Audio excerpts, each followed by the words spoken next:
महत्वपूर्ण विषय है सच्चा संत गुरु को कैसे पहचानोगे। श्री रामचरितमानस पर 9वां व्याख्यान है ये। तो सच्चे संत गुरु को कैसे पहचानोगे, क्या आज यहां कोई युक्ति मिलने वाली है जिससे कि आप सच्चे गुरु को पहचान ले?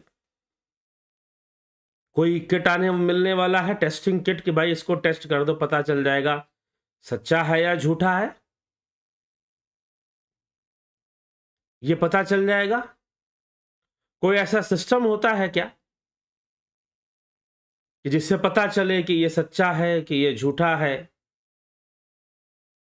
तो ये जो कोई ऐसी पता करने की कोई विधि हो, ऐसा तो नहीं है, परंतु एक समझ जरूर है जो गोस्वामी तुलसीदास जी देना चाहते हैं। और हमारे संत महापुरुषों की वाणी में भी ऐसी समझ पैदा की जाती है, हमें समझने की आवश्यकता है।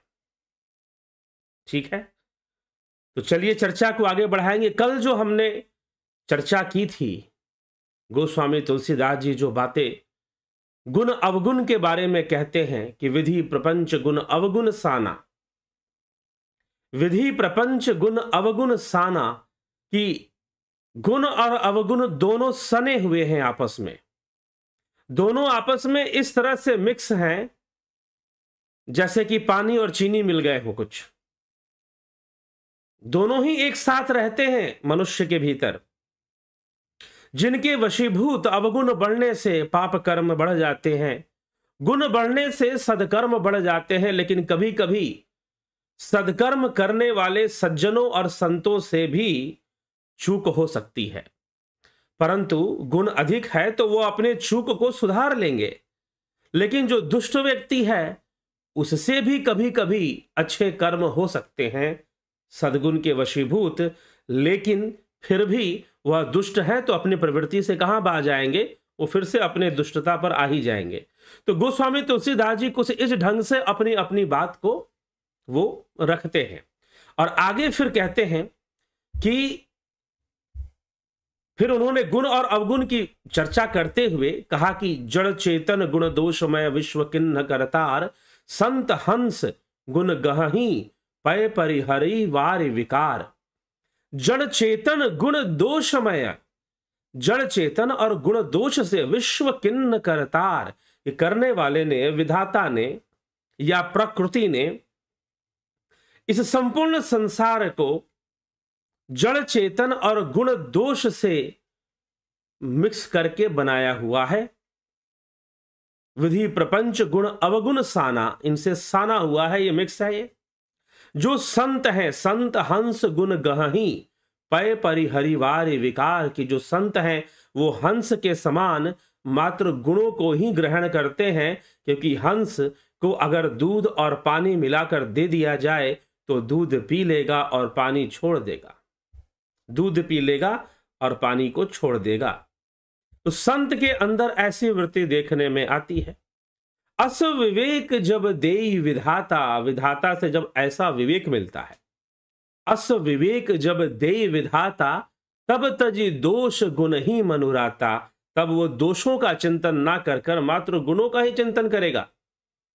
काल स्वभाव कर्म बरियाई, काल स्वभाव और कर्म की प्रबलता से भले लोग भी माया के वश होकर कभी कभी भलाई से चूक जाते हैं। कभी कभी भले लोग भी माया से वशीभूत होकर कहीं अवगुण का अंश आ गया, कहीं तमोगुण का अंश आ गया, तो वह भी भलाई से चूक जाते हैं। लेकिन फिर भी जो संत हैं, जो सज्जन हैं, सो सुधारी हरिजन जिमिले ही दलि दुख दोष विमल जसु देहि, जो भगवान के भक्त हैं, जैसे उस चूक को सुधार लेते हैं, दुख दोषों को मिटाकर निर्मल यश देते हैं, वैसे ही दुष्ट भी कभी कभी उत्तम संग पाकर भलाई करते हैं, परंतु उनका कभी भंग ना होने वाला दुष्ट स्वभाव, मलिन स्वभाव मिटता नहीं है, वो फिर से वो करना शुरू कर देते हैं। तो कुछ लोग, गोस्वामी जी कहना चाहते हैं कि प्रकृति में इस तरह से ये संसार बना है, हर चीज है संसार में, बुरी चीजें भी हैं, नेगेटिव पावर भी है, पॉजिटिव पावर भी है, ये संसार में चलता है। रावण है तो राम है, कंस है तो कृष्ण है, कंस ही ना रहेगा तो कृष्ण आकर क्या करेंगे? रावण ही ना होगा तो राम किस काम के होंगे फिर? तो ये संसार इसी प्रकार से है।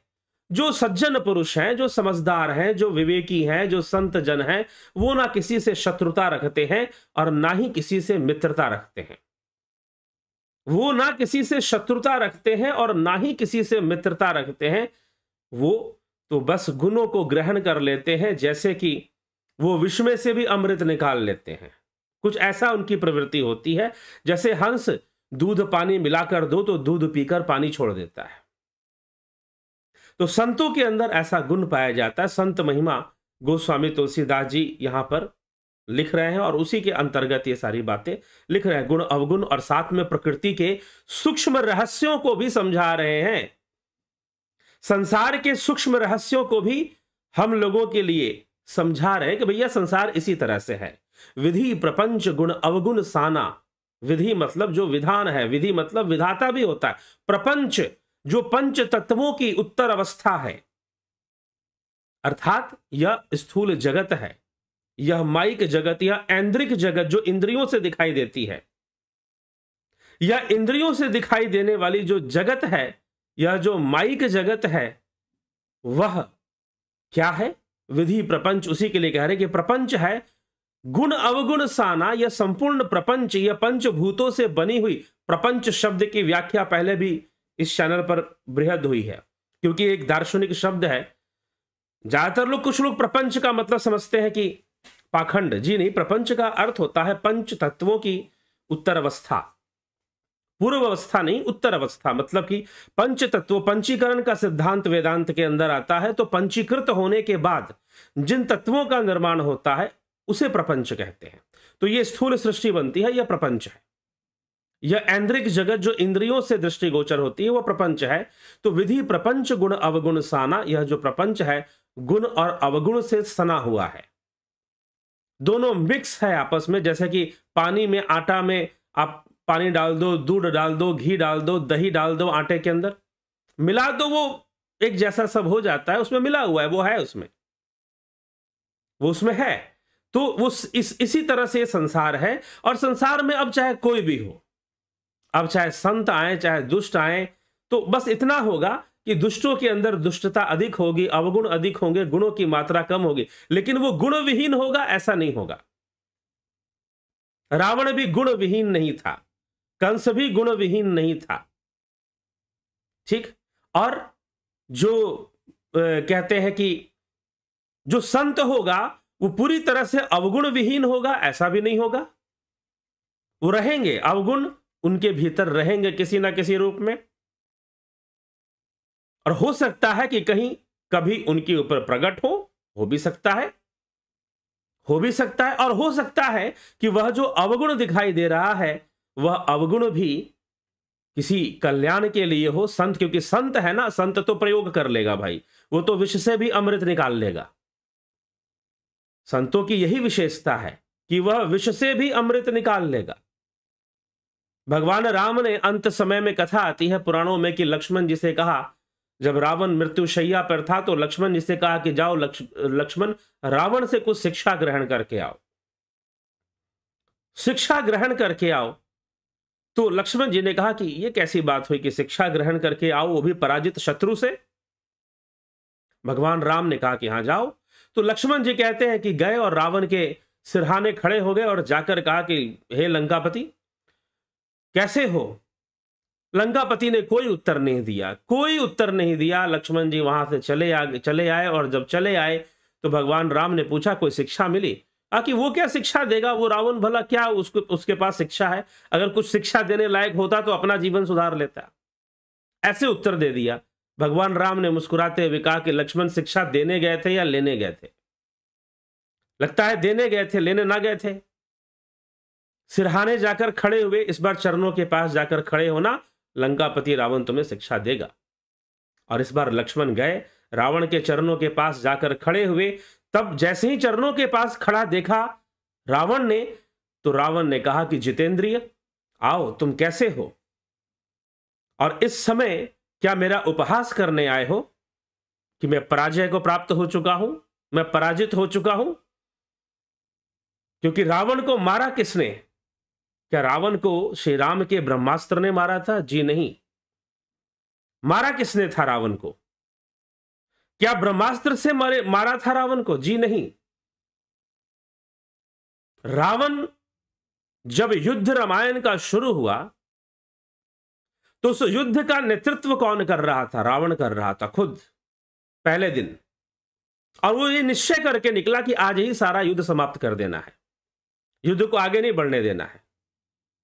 वो गया और वानर सेना के सामने खड़ा हुआ अपनी बहुत भारी सेना लेकर। वानर सेना बहुत छोटी थी, भगवान राम की सेना बहुत छोटी थी। और रावण ने जाकर श्री रामचंद्र जी के आंखों में देखा। श्री रामचंद्र जी के चेहरे पर मंद मंद मुस्कान थी। रावण का सारा क्रोध ही शांत हो गया। उसको लगा ही नहीं कि मेरा शत्रु मेरे सामने खड़ा है।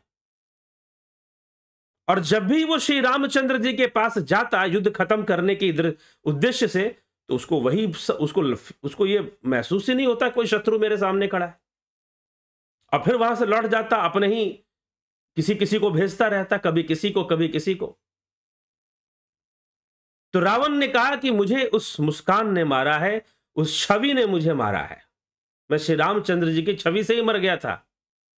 और रही बात ब्रह्मास्त्र की, ये तो कहने की बातें हैं। खैर छोड़ो, जितेंद्रिय बताओ तुम्हारा आना कैसे हुआ? लक्ष्मण ने कहा कि मुझे प्रभु श्री राम ने आपके पास को शिक्षा ग्रहण करने के लिए भेजा है। तो लंकापति और हंसने लगा, कहा कि भला मैं क्या शिक्षा देना चाहता हूं? भगवान जानते हैं, संत गुण गहही, गुणों को निकालना जानते हैं, वो गुणों को निकालना जानते हैं। और रावण ने कहा कि इस समय मेरे मन में दो ही बात चल रही है, और शायद प्रभु चाहते हैं कि वो मैं बात अपने मुख से निकाल दूं। लक्ष्मण ने कहा कि हां लंकापति, निसंशय होकर, निसंकोच होकर आप अपनी बात कहिए। आपकी जो भी आखिरी इच्छा है, जो भी है, आप उसे कहिए। रावण ने कहा कि अब क्या आखिरी इच्छा, मैं तो बस अपनी श्वासें गिन रहा हूं, लेकिन मेरी बड़ी तीव्र इच्छा थी कि मैं इस धरती से स्वर्ग तक सीढ़ियों का निर्माण कर दूं, जिससे कि कोई भी स्वर्ग जा सके। और मेरी बड़ी तीव्र इच्छा थी कि मैं समुद्र के खारे जल को मीठा कर दूं, और मैं इतनी क्षमता रखता था कि मैं कर सकूं।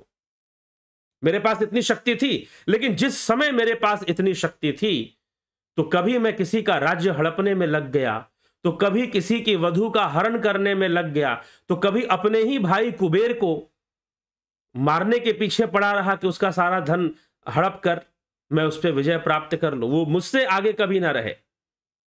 इस ईर्ष्या में मेरा जीवन बीत गया, और अपनी सारी शक्ति का व्यय मैंने कर दिया, अपनी संपूर्ण शक्ति को खर्च मैंने कर दिया।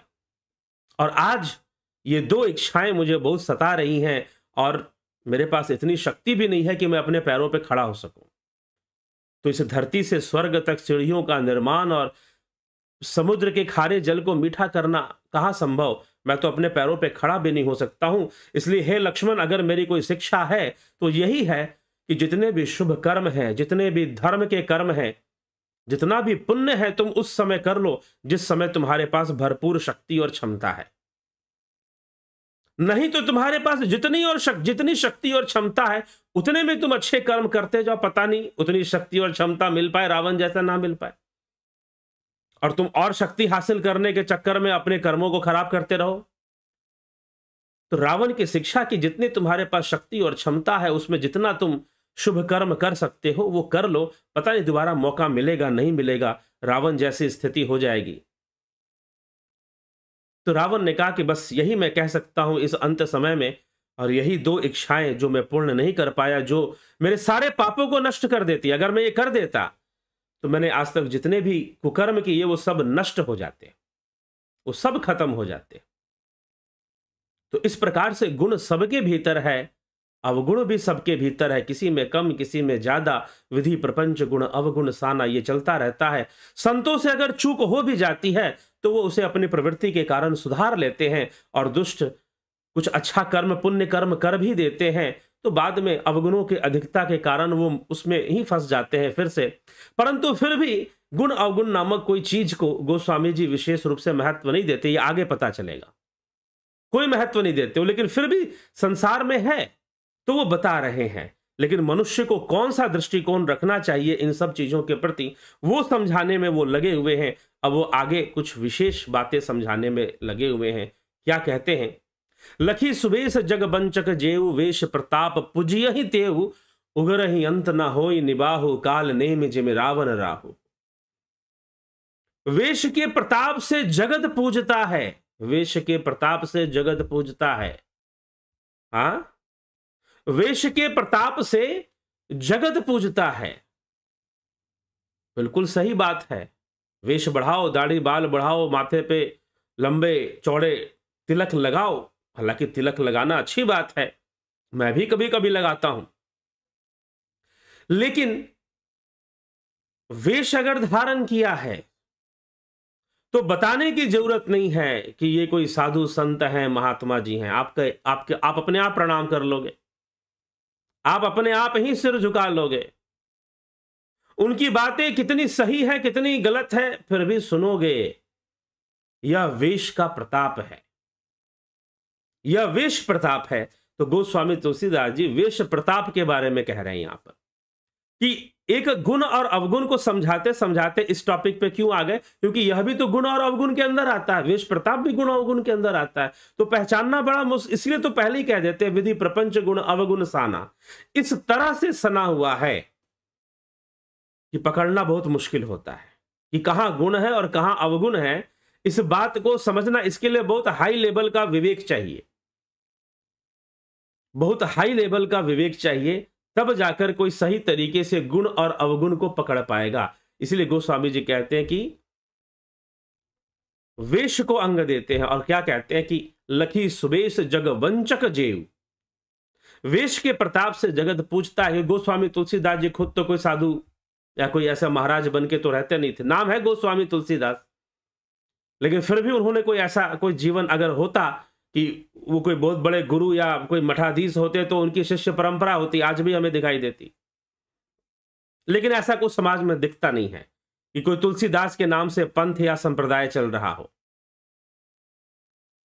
ठीक, तो वो नहीं, इसीलिए वो लिखते हैं कि वेश प्रपंच। भाई कोई साधु वेश धारण करके तुम्हारे पास आएगा तो तुम उसकी बात थोड़ी मानोगे, कहने की जरूरत नहीं है। अगर कोई तुमको समाज, जैसे मैं हूं, अगर आपके पास आ जाऊं सामान्य रूप से तो किसको क्या फर्क पड़ता है, लेकिन अगर कोई वेशधारी आ जाए, वेश धारण कर कर पूरा चोला वोला पहनकर आ जाए तो भाई लोग तो प्रणाम तो कर ही लेंगे, कम से कम कोई महात्मा जी हैं इनको प्रणाम कर लेते हैं, कर भी लेना चाहिए। खैर चलिए, आपने उस व्यक्ति को नहीं, उस साधु वेश को ही प्रणाम किया है, लेकिन किया तो है। तो इसीलिए गोस्वामी तुलसीदास जी थोड़े से कटु वचन यहां पे प्रयोग कर रहे हैं और लिख रहे हैं, लखी सुबेश जग बंचक जेऊ, वेश प्रताप पूजियहि तेऊ। वेश प्रताप को सारी दुनिया पूछती है, लेकिन फिर भी उगरहि अंत ना हो ही निबाहु, एक ना एक दिन वो चौड़े आ जाते हैं, एक ना एक दिन। क्योंकि कर्म का सिद्धांत तो वेश नहीं देखता, कर्म का सिद्धांत तो बस काम करता है। उगरहि अंत न होई निबाहु, काल नेम जिमि रावण राहु। जैसे काल नेमी ने वेश धारण किया, रावण ने वेश धारण कर कर सीता जी का हरण किया, काल नेमी ने वेश धारण कर कर हनुमान जी को ठगने का प्रयास किया, और राहु ने वेश धारण कर कर अमृत पीने का प्रयास किया, देवताओं का वेश धारण कर कर सूर्य और चंद्रमा के बीच में जाके बैठ गया। तो इन्होंने कुछ प्राप्त करने के लिए वेश धारण किया। क्या किया? वेश धारण किया कि इनको अमृत मिल जाए। ठीक है, सीता जी का हरण करने के लिए इन्होंने वेश धारण किया। और दूसरी तरफ गोस्वामी जी लिखते हैं, बड़ी सुंदर बात है, लखी सुबेश जग बंचक जेऊ, वेश प्रताप पुजियहि तेऊ, उगरहि अंत न होई निबाहु, काल नेम जिमि रावण राहु, कियहु कुबेश साधु सन मानु। कितनी सुंदर बात है, कियहु कुबेश साधु सन मानु। साधु का मान तो तब भी है अगर उसने कुवेश भी धारण किया हो। कुवेश, पहले उन्होंने लिखा लखी सुबेश, कियहु कुबेश। शब्द को पकड़िए, सरल शब्द है, कोई कठिन शब्द नहीं है। थोड़ा सा भी देवनागरी भाषा का ज्ञान रखते हैं तो उनको समझने में कोई दिक्कत नहीं आएगी। हाँ, एक अवधि का एक अपना स्टाइल है, एक टोन है बोलने का, कहने का, तो वो एक अलग चीज है। लखी सुबेश जगबंचक जेऊ, वेश प्रताप पुजियहि तेऊ, कियहु कुबेश साधु सन मानो।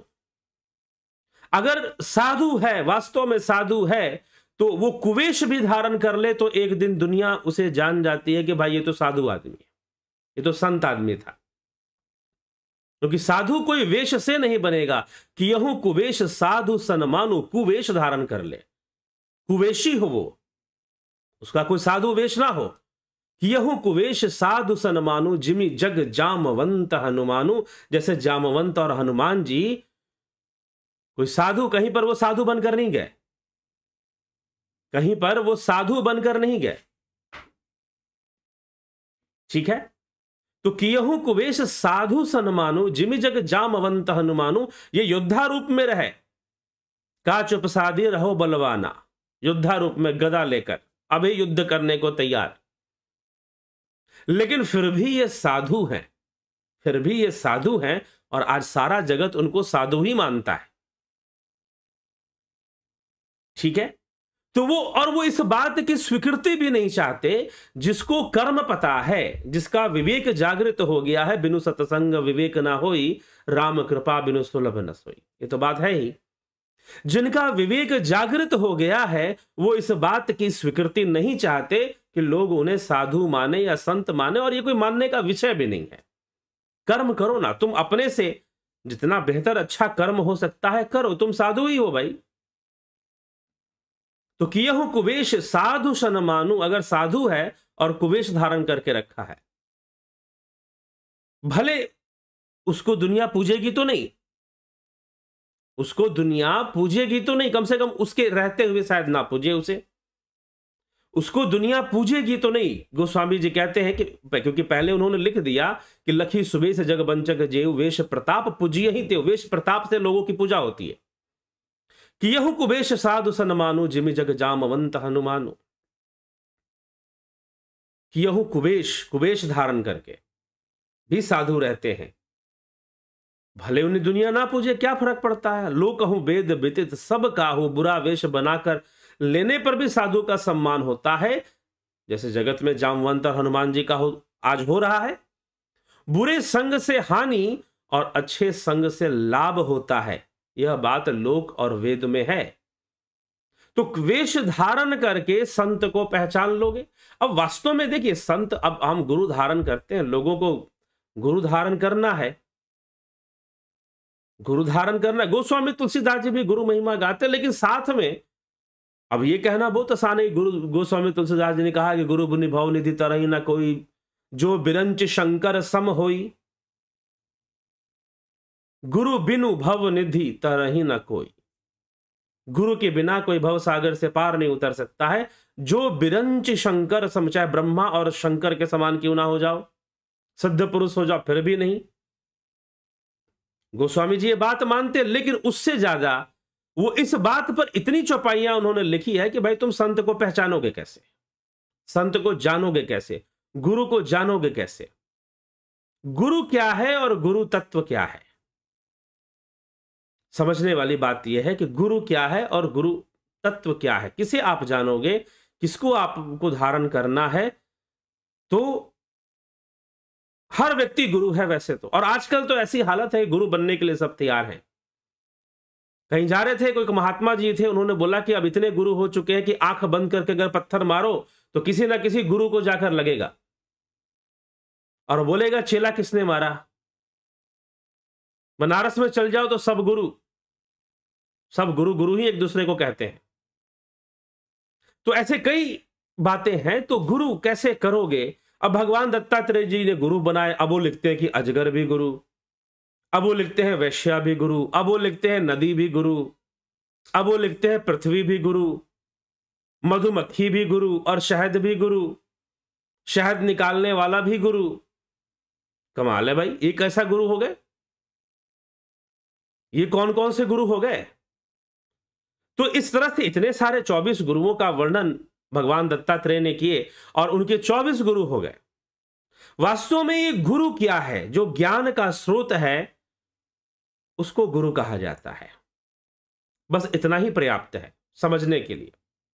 अगर नदी ज्ञान का स्रोत बन जाए तो ठीक है, नदी भी गुरु है, नदी अपनी जगह पर नदी ही है, मनुष्य अपनी जगह पर मनुष्य ही है, लेकिन मनुष्य ने नदी से कुछ शिक्षा ले ली कि देखो, नदी दो किनारों की मर्यादा में बहती है, लेकिन कभी किसी किनारे से सटती नहीं है।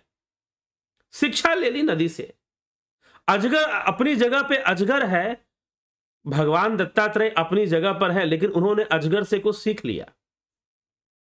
जो ज्ञान का स्रोत बन गया वो गुरु हो गया। कुछ इस तरह की बातें कही जाती हैं। अब बात आता है कि आध्यात्मिक गुरु की, जो आध्यात्म ज्ञान से हमें भर दे और आध्यात्मिक ज्ञान हमें दे दे, जीवन जीना हमें सिखा दे, तो वो भी एक गुरु हो गया। उससे वो भी ज्ञान का स्रोत बन गया, तो गुरु हो गया। तो गुरु होने के लिए ज्ञान का स्रोत बनना ही जरूरी है। तो गुरु तत्व तो देखो सबके भीतर है। जैसे गोस्वामी तुलसीदास जी ने अभी कहा कि गुण अवगुण विधि प्रपंच गुण अवगुण साना। भाई सबके अंदर गुण अवगुण है, संत हो चाहे दुष्ट हो। दुष्टों के अंदर थोड़ी मात्रा में सद्गुण है और संतों के अंदर भी थोड़ी मात्रा में अवगुण है। बड़े ईमानदार हैं गोस्वामी जी, ईमानदारी से अपनी बात, अपने पक्ष को रख रहे हैं कि भाई दोनों में, और उनसे भी भूल हो सकती है कि संतों से कभी अचानक अवगुण के वशीभूत भूल हो जाए, और जो दुष्ट व्यक्ति हैं उनसे अच्छे कर्म हो जाए, उनसे पुण्य बन जाए अचानक से, ऐसा भी हो सकता है। तो इस तरह से चीजें चलती हैं। तो गुण अवगुण से सब तो सना हुआ है। तो सबके भीतर एक ना एक गुरु बैठा हुआ है, सबके भीतर ज्ञान देने की क्षमता है। प्रत्येक व्यक्ति ही अपने आप में एक गुरु जरूर है, और किसी ना किसी को वो शिक्षा देना, किसी ना किसी को ज्ञान देने का वो काम करता है। ऐसी बात नहीं कि नहीं करता। तो कौन गुरु नहीं है, बस फर्क इतना है कि किसी के अंदर यह जो गुरु वाला गुण है वो ज्यादा बढ़ गया, ज्यादा उसकी वृद्धि हो गई, ज्यादा वृद्धि हो गई तो वो ज्ञान देगा। लेकिन यहां पर गोस्वामी तुलसीदास जी कह रहे हैं, वेश प्रपंच की बात कर रहे हैं। वो वेश प्रपंच की पूजा होती है भाई। लखी सुबेश जग बंचक जेव वेश प्रताप पूजिय ही तेऊ। वेश की पूजा होती है। आप ज्ञान को छोड़ गुरु और शिष्य के बीच जो संबंध है वो ज्ञान का संबंध है, और लक्ष्य भी ज्ञान है। गुरु कोई लक्ष्य नहीं है, ये ध्यान रखिएगा। गुरु कोई लक्ष्य नहीं है, लक्ष्य तो ज्ञान है हमेशा। लेकिन समाज के अंदर गुरु के नाम पर कुछ और ही बातें चलनी शुरू हो जाती हैं। समस्या यहां पर है। तो छोटा मोटा गुरु तो प्रत्येक व्यक्ति है, प्रत्येक व्यक्ति के अंदर ज्ञान है, और प्रत्येक व्यक्ति किसी ना किसी को ज्ञान देता है, किसी ना किसी को कुछ सिखाता है। तो प्रत्येक व्यक्ति गुरु तो है ही, गुरु तत्व सबके भीतर है। और फिर किसी के अंदर इसकी वृद्धि हो गई, किसी के अंदर इसकी वृद्धि हो गई ये देने की, तो लोग समाज भी उसको गुरु मानना शुरू कर देता है कि भाई ये गुरु जी हैं, इनसे ज्ञान की प्राप्ति होती है, जिनसे जहां पर ज्ञान का संबंध है। लेकिन समाज में बुरा हाल तो यह है कि ज्ञान तो बहुत दूर की बात छोड़ दो, यहां पर गुरु बनना भी एक प्रतिस्पर्धा का विषय बनता जा रहा है। एक प्रतिस्पर्धा आ जा रही है कि भाई सबसे बड़ा वाला तो मैं ही हूं गुरु। तो प्रतिस्पर्धा जहां पर आ गई, वहां पर फिर कोई बात कुछ और हो जाती है। फिर तो वो आ गया ना भाई, जो गोस्वामी जी लिखते हैं कि उगर ही अंत ना हो ही निबाहु काल नेमि जिमि रावण राहु। काल नेमि रावण राहु वाली स्थिति बननी फिर शुरू हो जाएगी। फिर कल्याण कैसे होगा, कल्याण कैसे होगा?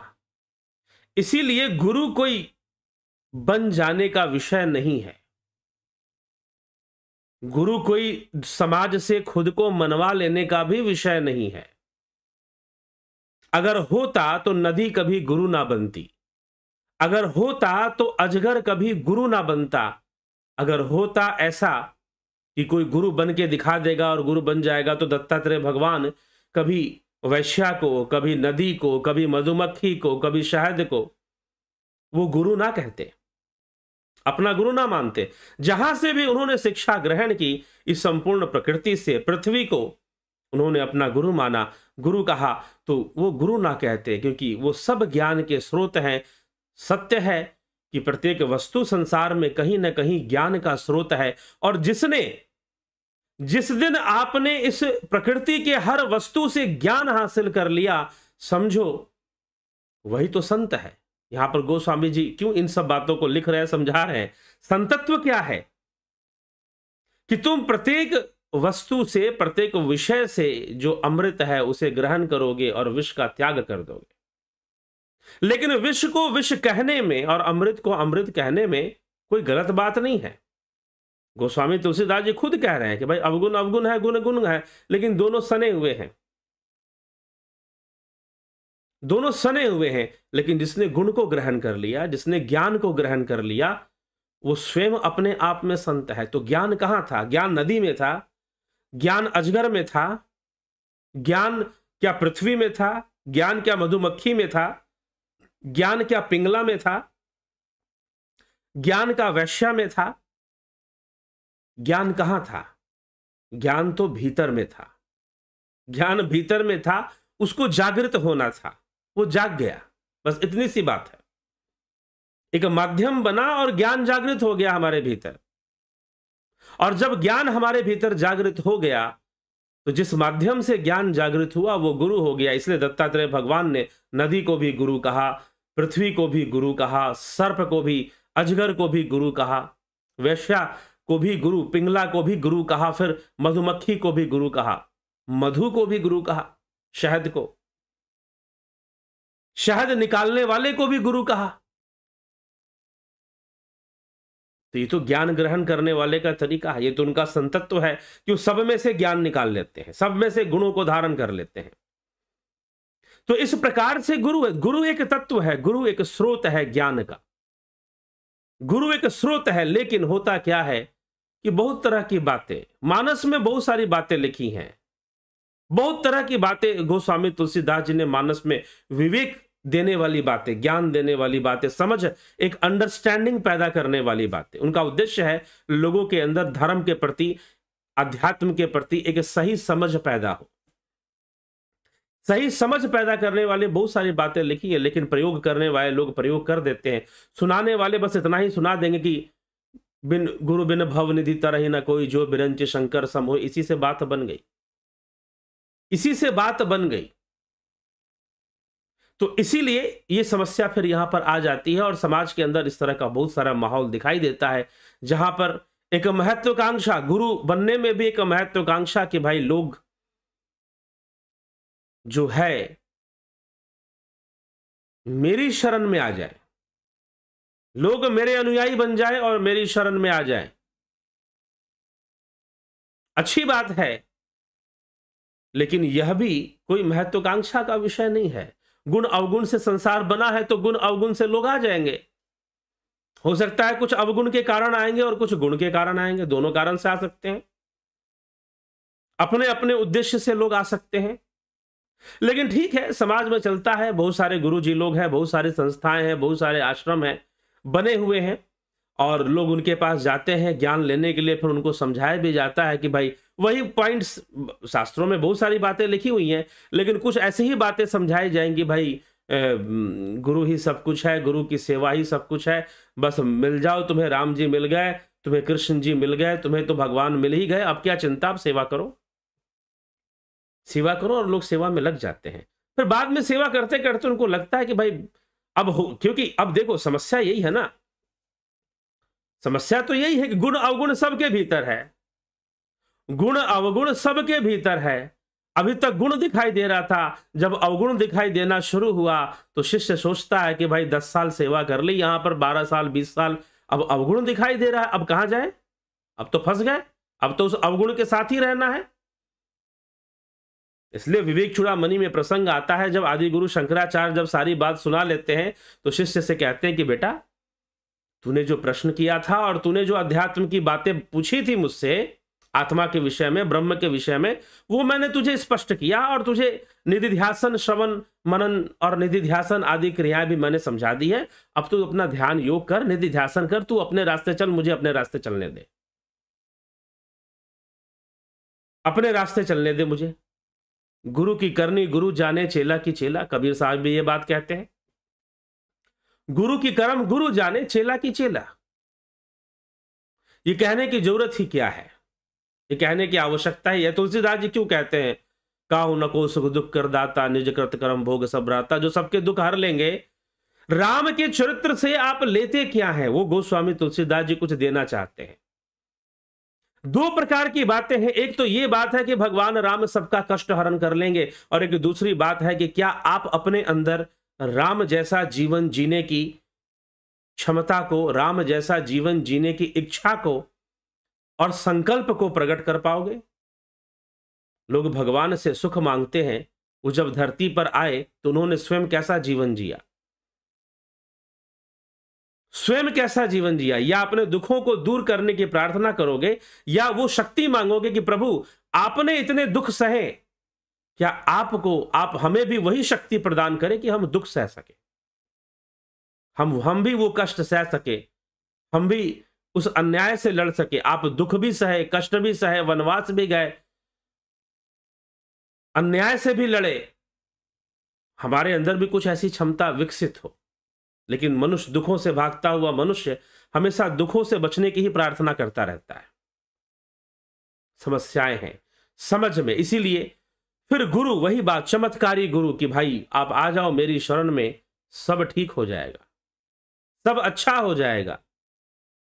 कुछ अच्छा हो भी गया, अच्छी बात है, प्रचार तो उसी का होगा जो अच्छा हुआ। अगर कुछ बुरा भी हुआ होगा तो उसका प्रचार क्यों होगा, प्रचार तो जो अच्छा हुआ उसी का होगा। तो इसी पर सब सारी चीजें चलती है। आप लोग जानते ही हैं समाज में किस प्रकार का माहौल रहता है, गुरु आश्रमों में और गुरुवाद के जो प्रभाव हैं और जो प्रवाह हैं उसमें कैसा माहौल बनता है। इसीलिए कोई गुरु, इसीलिए सीधी सी बात है कि उगता हुआ सूर्य कभी शोर नहीं मचाता कि मैं उग रहा हूं, आ जाओ मेरी शरण में आ जाओ, मैं उग रहा हूं। जी नहीं भैया, जिसको सोना है सोते रहो, जिसको जागना है जाग जाओ, उसको शोर मचाने की आवश्यकता नहीं पड़ती है, उसे शोर मचाने की कोई आवश्यकता नहीं पड़ती है। उसको जो उसके पास उसका प्राकृतिक स्वभाव है कि वो पूरी दुनिया में प्रकाश फैलाता है, बस फैलाता है। आप उसे गाली दोगे तो भी फैलाएगा, ना दोगे तो भी फैलाएगा। आप उसे गुणगान करोगे तो भी फैलाएगा, और ना करोगे, उसे गालियां भी दोगे तो भी सूर्य तो प्रकाश देगा।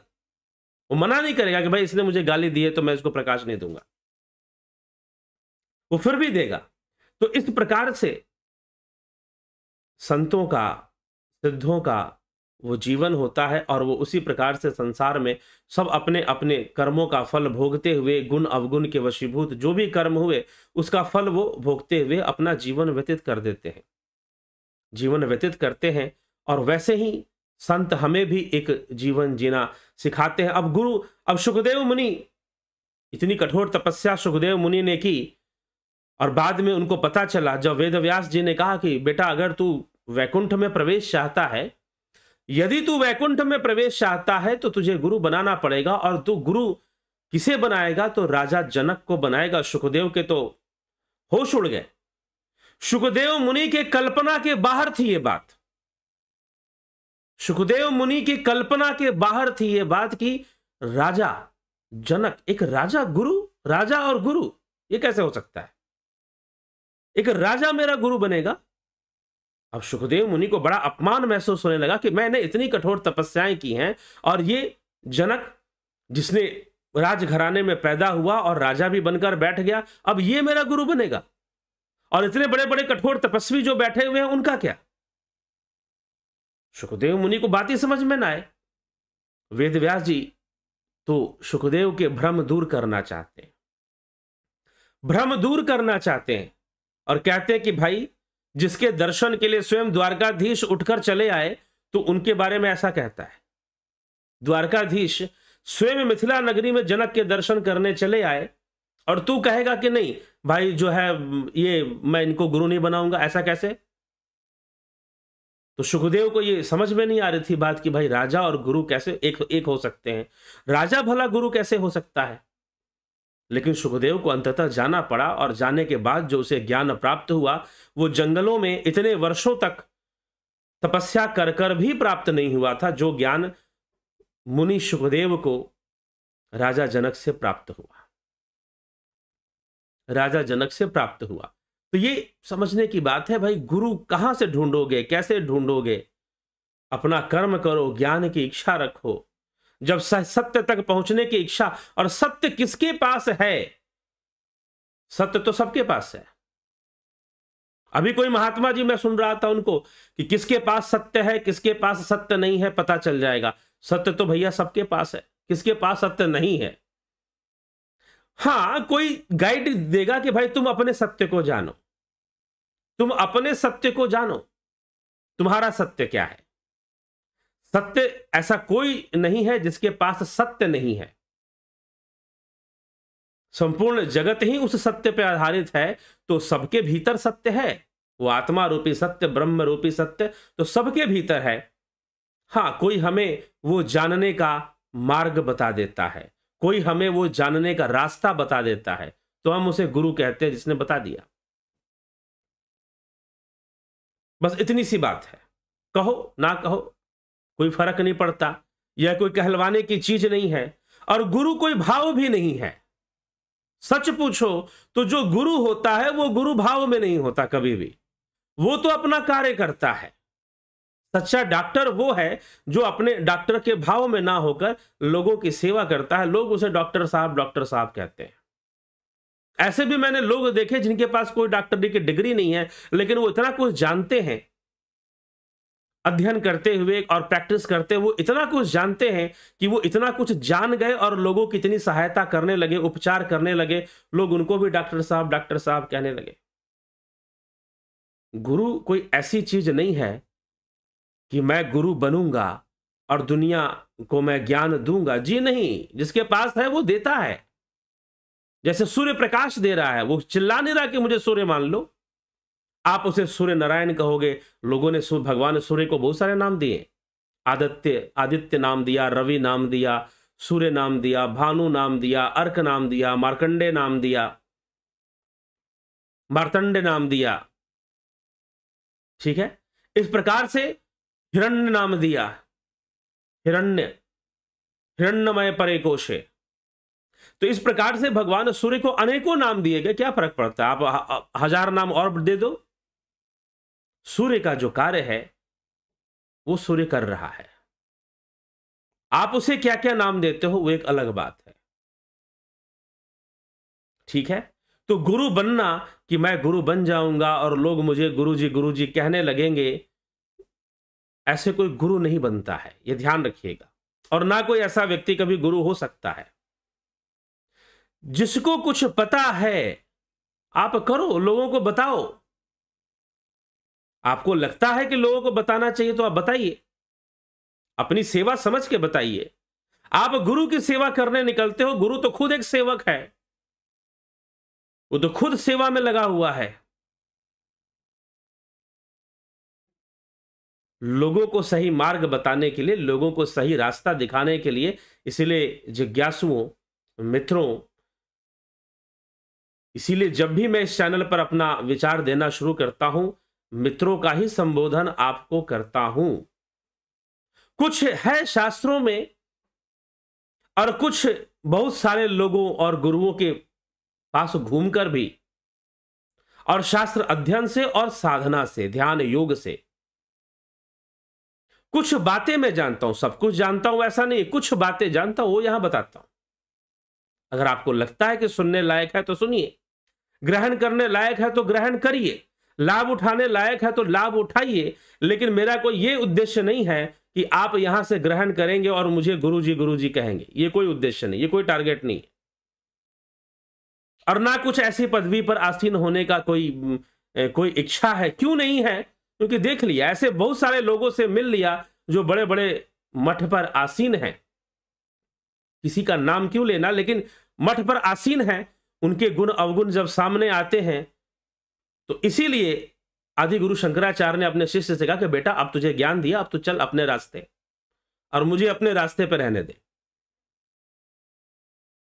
ठीक है, तो ग्रहण कीजिए, जीवन के सूत्र पकड़िए और जीवन के सूत्र सीखिए, जानिए, और बस इतना ही है। अगर कुछ लगता है कि कुछ यहां से मिल जाता है तो बहुत अच्छी बात है, लेकिन कोई आप मुझे गुरु कहोगे ये आपकी इच्छा है। जैसे भगवान दत्तात्रेय नदी को भी गुरु कहा, अजगर को भी गुरु कहा, तो उन अजगर, नदी, वैश्या और उनमें से मैं भी एक हूं। जो लोग मुझे गुरुजी लिखते हैं मैं उनके लिए कह रहा हूं। उनमें से मैं भी एक हूं। ठीक है, बस इतना ही है। तो इसी बात को समझना है, और समझ में बात आ गई। और सबसे बड़ी बात कि सब कोई गुरु है, यहां कौन गुरु नहीं है? आप भी तो गुरु हैं, आप भी तो किसी को ज्ञान कुछ जो जानते हैं बताते हैं। कई बार लोग यहां प्रश्न ऐसे करते हैं, मुझे बड़ी प्रसन्नता होती है कि भाई देखो कितना सुंदर प्रश्न है, कितना अच्छा प्रश्न है। इस तरफ मेरा ध्यान नहीं गया था, प्रश्न के माध्यम से ध्यान चला गया। कई बार लोग ऐसा प्रश्न करते हैं कि मुझे कहना पड़ता है कि मुझे इसका उत्तर नहीं पता, क्योंकि मैंने ये ठेका नहीं ले रखा कि मैं आपके हर प्रश्न का उत्तर दूंगा। ठीक है ना, कोई ऐसी चुनौती है कि सबके प्रश्नों का उत्तर देना ही है, और ना कोई सिद्धि की। रही बात सिद्धि की, अब थोड़ी सी इस पे भी चर्चा कर लेते हैं। कुछ गुरु जी लोग अपने शिष्यों को अपनी सिद्धि के बारे में बताने में लग रहे कि भाई तुम ये मानो कि मैं सिद्ध हूं। मानने की क्या जरूरत है, गुरु जी प्रमाणित कर दो। बिना माने प्रमाणित करो तो और ज्यादा अच्छा है, क्योंकि मानने के बाद तो साइकोलॉजिकल एक्सेप्टेंस हो जाएगी, और जिस चीज की साइकोलॉजिकल एक्सेप्टेंस हो जाएगी वो तो सपने में दिखाई देगी, और जब सपने में दिखाई देगी तो बोलोगे गुरु जी आए थे और उन्होंने कृपा कर दी। साइकोलॉजिकली, मैं साइकोलॉजिकली आपको एक्सेप्ट ना करूं, फिर आप अपना चमत्कार दिखाओ। मैं आपको गुरु ना मानूं, फिर आप अपना दिखाओ कि आपके पास सिद्धि है। तो जो सिद्ध हैं वो कभी कहने नहीं जाते कि मैं वास्तव में इसीलिए सिद्धियों का परिवेश समझने के लिए महर्षि पतंजलि को पढ़ना चाहिए, योग सूत्र पढ़ना चाहिए, जहां विभूति पाद में सिद्धियों का वर्णन उन्होंने किया है। यह कोई कहने और करने का विषय नहीं है, यह कोई मनवाने का भी विषय नहीं है, यह कोई मनवाने का विषय नहीं है कि भाई मैं लोगों से मनवाऊं कि मैं सिद्ध पुरुष हूं। क्यों मनवाऊंगा? अगर मेरे पास सिद्धि है तो मैं कुछ कर दूंगा, लोग खुद ही जिसको मानना है वो मानते रहेंगे, जिसको नहीं मानना है नहीं मानेंगे, क्या फर्क पड़ता है? ठीक है, तो ये चीज होती है। लेकिन यही समस्या है कि गुरु तो बनना था जन कल्याण के लिए, मानव कल्याण के लिए, लेकिन एक महत्वाकांक्षा कि हम पूरी दुनिया को जोड़ लेंगे, पूरी दुनिया मेरे पीछे आ जाए। जैसे नेता लोग वोट इकट्ठा करने में लग जाते हैं, वैसे ही गुरुजी लोग फॉलोअर इकट्ठा करने में लग जाते हैं। कोई फर्क ही नजर नहीं आता फिर तो। जैसे नेताजी लोग वोट इकट्ठा करने में लग जाते हैं, वैसे गुरुजी लोग फॉलोअर्स की संख्या बढ़ाने में लग जाते हैं कि कितने फॉलोअर्स हो गए, कितनी संख्या हो गई, और बढ़ो। नहीं तो हम चुनौती देते हैं कि आओ। ठीक है, तो ये चीजें चुनौती देने की आवश्यकता ही क्यों पड़ रही है? जो स्वीकृति है वो तो सहज होती है। वही बात कि सूर्य कभी कहता नहीं कि मैं सूर्य हूं, पक्षी कभी कहता नहीं कि मैं पक्षी हूं। ठीक है, तो हमें यह समझने की आवश्यकता है, और जब समझेंगे तो निश्चय ही जीवन के सूत्र, जीवन को चुनौतियों में क्यों बेकार में नष्ट करना है। पूरे महाभारत में जाकर देख लो, एक कृष्ण ही थे जो कोई प्रतिज्ञा नहीं लेते थे, बाकी सब प्रतिज्ञा ले लेकर फंसे जा रहे हैं, और अपनी प्रतिज्ञा की रक्षा के चक्कर में द्रौपदी का चीरहरण करवा रहे हैं। सब अपनी प्रतिज्ञा की रक्षा करने में लगे कि मैंने ये प्रतिज्ञा ले रखी है, मैंने वो प्रतिज्ञा ले रखी है। तो समस्याएं हैं, कहीं ना कहीं वो अहंकार, कहीं ना कहीं वो अहम, वो हावी रहता है, और उसके वशीभूत जीव संचालित होता रहता है। तो उससे बचने की आवश्यकता है, और ज्ञान लेने और ज्ञान ग्रहण करने की आवश्यकता है। ठीक ना, देने खुद भी दीजिए और ग्रहण भी कीजिए। प्रत्येक व्यक्ति ही गुरु है, प्रत्येक व्यक्ति के भीतर गुरु है, उसकी आत्मा ही उसकी गुरु है। इस जीवन में मां ही सबसे पहली गुरु है, इस जीवन में माता ही सबसे पहली गुरु है। उसके बाद तो कई गुरु होते हैं, आध्यात्मिक गुरु भी होते हैं, जो मुक्ति का मार्ग दिखाते हैं, जो जीवन के सूत्र देते हैं, जीवन जीना भी सिखा देते हैं। इसलिए इस गुरु शब्द को कोई आडंबर का रूप ना दिया जाए तो बेहतर है, और भगवान दत्तात्रेय जी के गुरुओं को समझा जाए कि अजगर कैसे गुरु, नदी कैसे गुरु, पृथ्वी कैसे। भाई उनके लिए है, उन्होंने कहा गुरु जी, उन्होंने नदी को भी गुरु जी कहा, अजगर को भी गुरु जी कहा, मधुमक्खी को भी गुरु जी कहा, शहद निकालने वाले को भी गुरु जी कहा। कहीं से ज्ञान मिलता है तो आप उनको कह दो गुरु जी ये आपका निजी विषय है, ये आपका निजी विषय है। लेकिन मैं यहां पर इस चैनल पे कुछ बोलता हूं तो आप मुझे गुरु जी कहोगे, इसलिए नहीं बोलता हूं। ठीक है, और ना ही ऐसा बोलने के लिए किसी को प्रेरित करता हूं। लेकिन फिर भी आपका अधिकार है। किसी ने मुझसे इस बात पे तर्क किया कि हमें लगता है इसी, मैं आज वही उदाहरण रखता हूं, महानुभाव सुन रहे होंगे मुझे इस समय, लाइव सेशन में प्रतिदिन वो रहते हैं, तो उन्होंने कहा कि ठीक है आप अपने, हमको ऐसा लगा कि आपको गुरुजी कहना चाहिए, तो मैंने कह दिया, मैंने ठीक है आप कहिए। तो क्योंकि अब उन्होंने यही एग्जाम्पल मुझे दिया भगवान दत्तात्रेय का, कि भगवान ने तो नदी को भी गुरु कहा, अजगर को भी गुरु कहा, तो अगर हमें आपसे ज्ञान मिलता है तो मैंने गुरुजी कह दिया, मैंने ठीक है आप कहिए, लेकिन परंतु मैं तो अपनी जगह पर हूं, मैं कोई गुरु बन जाऊंगा और कोई बहुत लंबी चौड़ी और बहुत जनसंख्या वाली अनुयायियों का वो खड़ा कर दूं। अब तुलसीदास जी ने तो कोई फॉलोअर नहीं बनाए थे, लेकिन अब रामचरितमानस के तो इतने सारे लोग अनुयायी हैं, आज फॉलोअर है। तो ये सब बातें हैं, ये सब कोई घोषणा करना और एक महत्वाकांक्षा, कहीं बिल्कुल बातें वहीं चली जाती है जो मैंने आपसे कहा कि जैसे नेताजी लोग वोट इकट्ठा करते हैं, वैसे कई बार गुरुजी लोग शिष्य इकट्ठा करने में लगे रहते हैं, शिष्य संख्या बढ़ाने में, गिनती बढ़ाने में लगे रहते हैं। कुछ ऐसा भी नजर आता है। मैं ये नहीं कहता कि प्रत्येक व्यक्ति ऐसा है, लेकिन ऐसा दिखता है, सबके साथ नहीं, कुछ लोगों के साथ तो जरूर दिखता है। तो चलिए इसी के साथ विराम देंगे और फिर कल मानस की चर्चा आगे बढ़ेगी। मानस में अभी बहुत सारे हीरे मोती हैं, बहुत सारे हीरे मोती हैं जो गोस्वामी तुलसीदास जी रख रहे हैं और बहुत रोचक ढंग से रख रहे हैं, लेकिन निष्पक्ष भावना से रख रहे हैं। तो अभी गोस्वामी तुलसीदास जी कौन कौन से हीरे मोती रखने वाले हैं, अपने बारे में भी बताने वाले हैं और अपने मानस के बारे में। यहां पर मानस की चर्चा है, मन की कहानी होगी, मन के ऊपर, मन में जो चीजें चलती हैं उस पर गोस्वामी तुलसीदास जी ने बहुत टाइम दिया है। मानस रोगों पर भी टाइम दिया है, मन की शक्ति पर भी टाइम दिया है। तो मन की चर्चा तो है ही कि जीव के मन में क्या चलता है, कैसे चलता है, क्या क्या घटनाएं घटती हैं, पाप कहां से आता है, पुण्य कहां से आता है, गुण अवगुण दोष। तो वो अपने मानस की भी चर्चा करते हैं कि मेरा मानस कैसा है, उसके बारे में भी बताते हैं। तो मानस की विशेषता यही है, इसीलिए यह मात्र कथा नहीं है, इसको मात्र राम कथा समझना थोड़ी सी गलती हो जाएगी।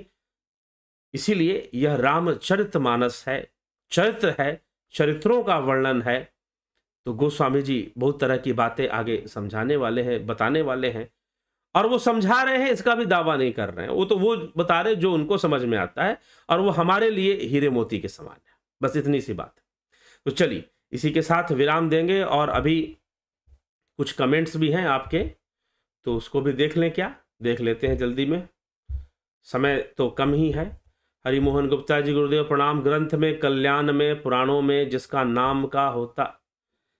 नाम का होता उसी का वर्णन ब्रह्म के रूप में कर देते। जी हाँ, सही बात है, उसमें कोई दिक्कत वाली बात। इसीलिए समस्या ये है ना कि मूल शास्त्रों का अध्ययन नहीं है, और इसलिए मैं तो कई बार कह चुका हूं, मूल शास्त्रों और सूत्रों को पढ़ लीजिए, पुराणों की समस्या सॉल्व हो जाएगी, पुराणों की समस्या सॉल्व हो जाएगी। बात ऐसे समझ में नहीं आएगी, बिना आध्यात्मिक साधना और ज्ञान के कहां से बात समझ में आएगी। तो शास्त्र का ज्ञान सही से, अगर हमें सूत्र है वो क्या समझाना चाहते हैं, वो हम थोड़ा सा जान ले, कॉन्सेप्ट क्लियर हो जाए, उसके बाद पुराण पढ़िए, कोई दिक्कत नहीं है। सविता नायक जी, बरगद पीपल के बीज में पेड़ है पर क्या कभी कोई नहीं दिखता, आम के बीज में अमरस का गुण है पर बीज में रसना। जी हाँ, सभी के बीज में वो क्षमता है और दिखता नहीं है, एक विशेष विधि से प्रकट होता है। जैसे दूध से भी घी निकलता है लेकिन दिखता तो नहीं है, वैसे सबके भीतर वो ब्रह्म है, निधिध्यासन करते हुए, ध्यान योग करते हुए ही प्रकट होता है। बीज में रस क्यों नहीं दिखता, ऐसे ही कण कण में ईश्वर है पर नहीं दिखता, पूरी लगन से योग ध्यान करो, मनीष गुरु जी से सीखो तो सब अपने आप पता चल जाएगा। जी ठीक है, अच्छा उपदेश। तो गुरुदेव माता जी ने बहुत सुंदर वचन लिखे हैं, उनका बहुत बहुत आभार है।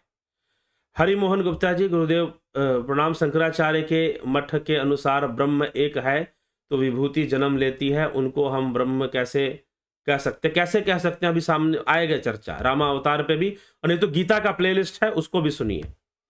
समुद्र भी पानी है, लहर में भी पानी है, बुलबुले में भी पानी है। रविकांत, बिल्कुल सही बात रविकांत पचराने जी, इसमें से की भी सच्चा नहीं है, पता नहीं। कमलेश खैरनर जी, विक्रम सिंह जी, अवनी प्रधान जी, राजू पाल जी, AK सिंह जी, गौरव सिंह, विक्रम सिंह जी अभिनंदन है। अर्जन भाई चौहान जी, बलवंत सिंह गोहिल, जगत नारायण जी, विनोद केसूद जी, राम निवास मीना जी, बिमला शाह, गणेश पवार जी, गोविंद प्रसाद नीमा जी, नवज्योति नाथ, कल्पना बागड़े जी, चितरंजन बरुआ, कन्हई कुमार, शिवम भट्ट, स्मिता सावंत जी, मोहन रावत जी, योगेंद्र पंडित जी, ज्योति दत्ता जी, हरीश डंगवाल, संतोष देवी, सतीश सर जी, पिंटू वासवा, उषा श्रीवास्तव जी, राजकमल मिश्रा जी, हरिओम गुप्ता जी। में कल्याण में पुराण में जिसका नाम का होता है उसी का, ठीक है। माधुरी कोले जी, रूपलाल विश्वकर्मा जी, बिमला शाह जी, रमेश पेशवानी, रचना जी, जयंती भाई पटेल जी, गुरुदेव के शरण में गणेश पवार जी, अहंकार ने मारा, हाँ ठीक है। कल्पना रामो राजमणि सदा विजयते रामम रमेशम भजे रमेणा भीयता निशाचर चमु रामय तस्मै नमः रामनास्ति परायणम परतरम रामस्य दास्यो अहम श्री राम जय राम जय जय राम। जय श्री राम। सागर वदगुजार जी, श्री हम साधना से सूक्ष्म शरीर बाहर निकल सकते हैं तो क्या यम नियम का पालन करना जरूरी है? यम नियम सपोर्टिंग सिस्टम है, पालन शुरू में करो तो अच्छी बात है।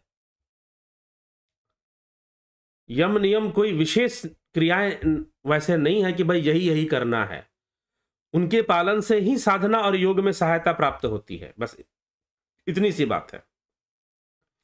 विष्णुचंद्र मौर्य जी, सरिता रांगिरे जी, गुरु की महिमा तो अपरंपार है, ना जाने कितने जन्मों के पुण्य जागृत होते हैं तो गुरु मिलते हैं। हेमंत वानखड़े जी, सरिता रांगिरे जी, चंद्रेश्वर पांडे जी, सरिता रांगिरे, पूनम सिंगला, अर्जुन पाटिल, SP यादव, श्री भगवान शर्मा, सागर बदगुजार जी। सर, अपने शास्त्रानुसार बताया कि सभी युगों में इंसान की उम्र 100 साल रही है, तो ऋषि मुनि और राक्षस हजारों वर्ष तक तपस्या किया करते थे, तो उनकी उम्र हजारों वर्ष रहती होगी। ठीक है, मैंने शास्त्रानुसार कब बताया कि उम्र 100 साल होती है? 100 साल एक उम्र, एक दायरा है कि भाई इतना इतना मानकर बातें लिखी जाती हैं। मनुष्य जीवन के, जैसे कि आश्रम व्यवस्था को दिया गया, तो ब्रह्मचर्य आश्रम है, गृहस्थ आश्रम है, वानप्रस्थ है और संन्यास आश्रम है, तो ये 100 साल का हिसाब किताब लगाकर, और पहले के समय में लोग रहते थे 100 वर्ष, 120 वर्ष मामूली बात होती थी, 120 वर्षों तक जीवित रहना। आज के समय में बहुत रेयर है। एक कोई है वाराणसी में, एक कोई है जो कि 126 साल के हैं इस समय, तो आज के समय में ऐसा है, लेकिन पहले तो ऐसा होता था। आज से 500 वर्ष पहले का भी इतिहास देखें, उस समय भी ऐसे कई महान विभूतियां क्या, साधारण जनमानस में भी ऐसे लोग हुए जो 120 साल तक जीवित रहे, 130 साल तक। भगवान रामानुजाचार्य, उनके लिए स्वयं कहा जाता है 120 वर्षों तक वो जीवित रहे, कई नहीं भी रहे।